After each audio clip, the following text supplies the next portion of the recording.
Hello everyone, welcome back to my channel. কেমন আছো তোমরা সবাই? আজকে আমি তোমাদের সিলভার কাপ মাছের পাতলা আলু দিয়ে ঝোলের একটা রেসিপি শেয়ার করব। প্রথমে মাছটা কেটে ভালো করে ধুয়ে লবণ আর হলুদ মাখিয়ে নেব। মাছটার গায়ে ভালো করে লবণ আর হলুদ মাখিয়ে নিতে হবে।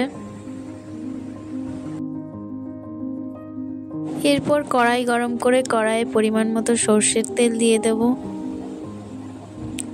তারপর তেলটাকে ভালো করে নেড়েচেড়ে একদম ধোয়া ওঠা মতো গরম করে নেব।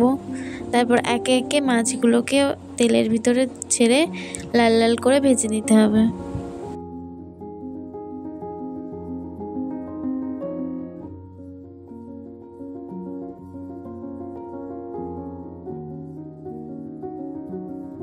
এক পিঠ ভাজা হয়ে গেলে সব মাছগুলো উল্টে দিতে হবে।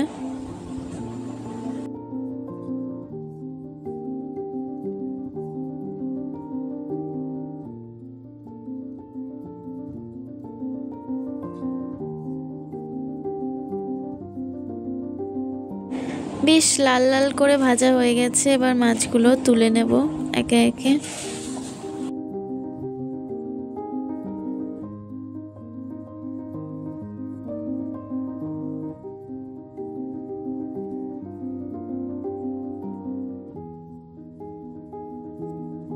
এবার ওই একই কড়াইতে আবার তেল দিয়ে দেব। তেলটা গরম করে ওর মধ্যে ছোট ছোট করে কেটে রাখা আলুগুলো দিয়ে দেব।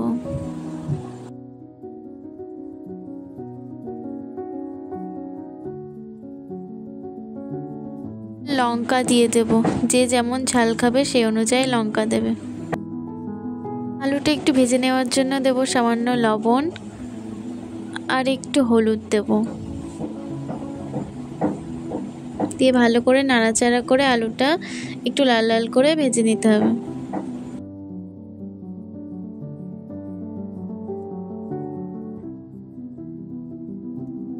এবার দিয়ে দেব পরিমাণ মতো জল, যতটা ঝোল করবেন ততটা জল দিতে হবে। দেব স্বাদ মতো লবণ আর পরিমাণ মতো হলুদ। এবার এটাকে একটু নেড়ে চেড়ে দেব। তারপর ঢাকা দিয়ে কিছুক্ষণ ফুটতে দেব আলুটা সেদ্ধ হওয়ার জন্য। এবার ঢাকাটা খুলে এখানে আদা আর জিরে বাটাটা দিয়ে দেব ওর ভিতর।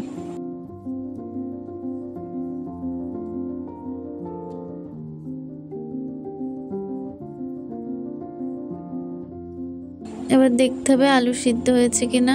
আলু সিদ্ধ হলে ওর মধ্যে মাছ ভাজা মাছগুলো দিয়ে দেব।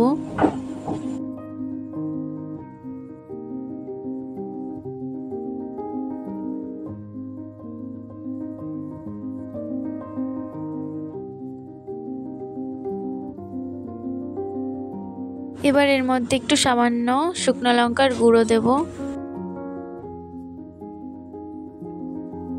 এবার একটু নেড়েচেড়ে নামিয়ে নেব। এরপর সাতলানোর জন্য আবারও কড়াইতে তেল দিয়ে দেব।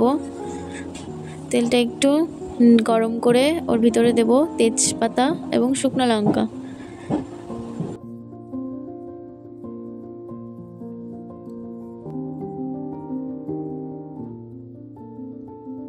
তারপর দেব সামান্য গোটা জিরে।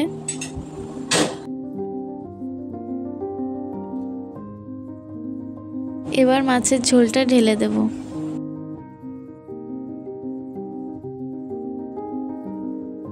এবার কিছুক্ষণ ফুটিয়ে নিতে হবে ঝোলটা। কিছুক্ষণ ফুটিয়ে গরম মশলার গুঁড়ো দিয়ে নামিয়ে নিলেই তৈরি হয়ে যাবে সিলভার কাপ মাছের পাতলা আলু দিয়ে ঝোল। তো রেসিপিটা তোমাদের কেমন লেগেছে অবশ্যই জানিও। ভালো লাগলে লাইক কমেন্ট শেয়ার করে আমার চ্যানেলে নতুন হয়ে থাকলে চ্যানেলটিকে সাবস্ক্রাইব করে দিও। আজকের মতো এই পর্যন্তই, দেখা হচ্ছে অন্য কোনো ভিডিওতে। টাটা।